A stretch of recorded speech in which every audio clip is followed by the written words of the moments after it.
ساڵانەش وەک مەزەندە کراوە 800,000 ژن و منداڵ لە سەرانسەری جیهاندا وەک کۆیلەی سێکسی بەکاردەهێنرێن.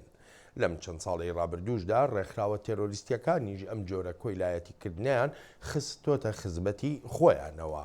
بەڵام زەینەب بەنگورا نوێنەری تایبەتی سکرتێری گشتی UN دەڵێت ئەو کچانەی لە شەڕی دژی تێرۆردا ڕفێندراون بە قوربانی کۆیلایەتی سێکسی دانانرێن بەڵکو قوربانی دەستی تێرۆریزمن.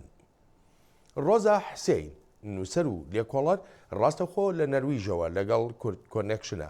ڕۆزا خانم سوپاس بۆ ئامادەبوونت. یەکەم پرسیاریشمەوەیە ئایا دەکرێت ئەوەی تێرۆریستانی دەوڵەتی ئیسلامی بەرامبەر ژنان و کچان دەیکەن ئەوانەی ڕفاندویانن لە کۆیلایەتی سێکسی یان بازرگانیکردن بە مرۆڤەوە جیا بکرێتەوە؟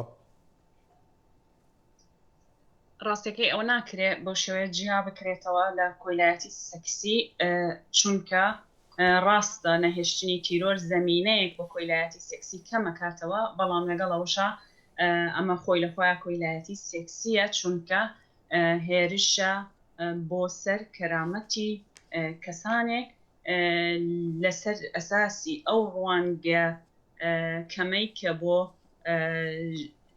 ژن هەیە لە تیۆلۆژیای ئیسلامە.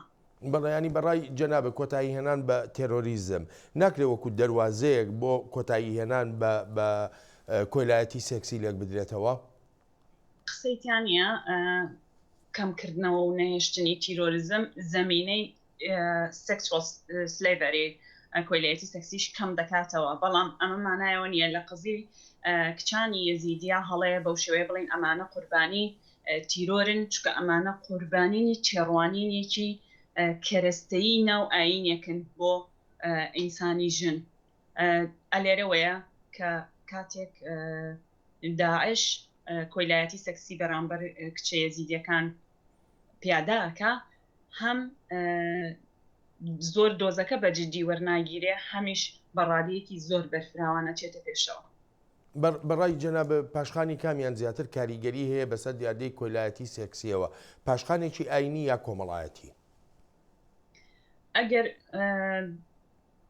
ئەگەر داعش ئەو تەبریرە تیۆلۆژی ئەو پاساوە تیۆلۆژی نەبووە لە ئاینی ئیسلامایە لە مێژووی تیۆلۆژیای ئیسلامە کە مەسەلەیەوەی کە سەبیە ڕێگە پێدراوە، مەسەلەیەوەی کە ژن وەک کەرەستەیەکی جنس سەیرەکرێ، بەو ئاسانیە ناکرا ئەوەی بەرامبەر کچە یەزیدیەکان کرا بڕواتە پێشەوە، بەو ئاسانیەش بێدەنگەی لێ ناکرا تا ئەو ڕادەی کە ئەوترێ بۆ نمونە شەڕکردن لەگەڵ تیرۆر ئیتر خۆی لە خۆیان کۆتایی بەوە ئاهێنێ.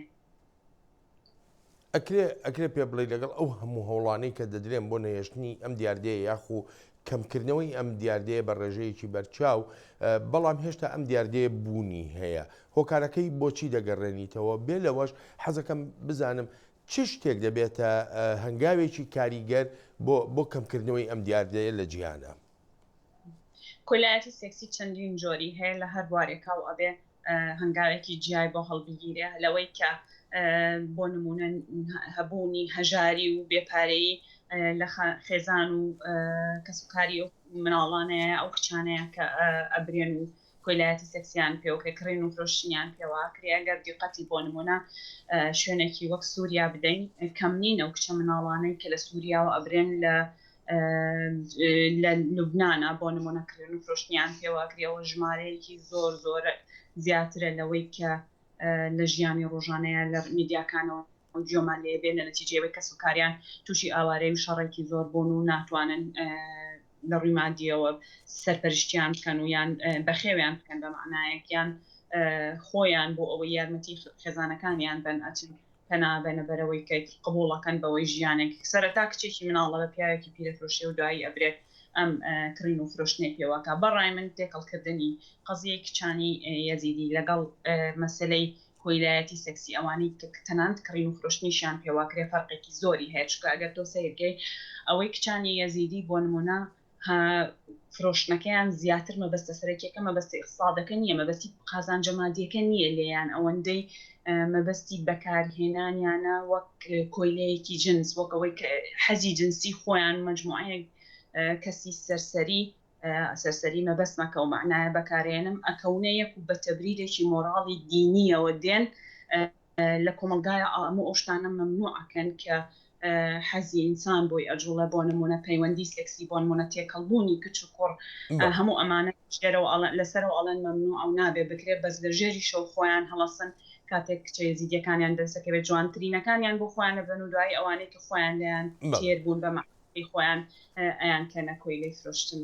ڕۆزەخان ئەگەر زۆر بە کورتی پێم بڵێ کۆمەلگا دەتوانێت چی بکە بۆ ڕەتکردنەوەی ئەم دیاردەیە؟ کاری گرنگ کە بکرێت لە بواری پەروەردەوە ئەکرێت دەست پێ بکرێت کە هەل لە سەرتاوە ئینسان فێری ئەوە بکرێت کە تێڕوانینێکی جیاتری بۆ جەستەی بەرامبەرەکەی هەبێ ئەیتر چپۆرچکچ ئەوەی کە ئەم کەسش ئینتگریتی خۆی هەرەمی خۆی هەیە لە چواردەوری خۆی تۆ بە ئاسانی نەتوانی دەستی بۆ بەریت و بیشکێنی ئالێرەوە دروستکردنی جۆرە تاکێک دروستە بێت کە تەنانەت لە کاتی شەڕەکانیشە بە ئاسانی ئەم کەسانە دەست بۆ تەجاوزکردنە سەر جەستەی ئەو کەسانی تر نابن کە بەداخەڵی هەرە زۆریان ژنانن. ڕۆزەخانم زۆر سپاس دەکەم. شانینە.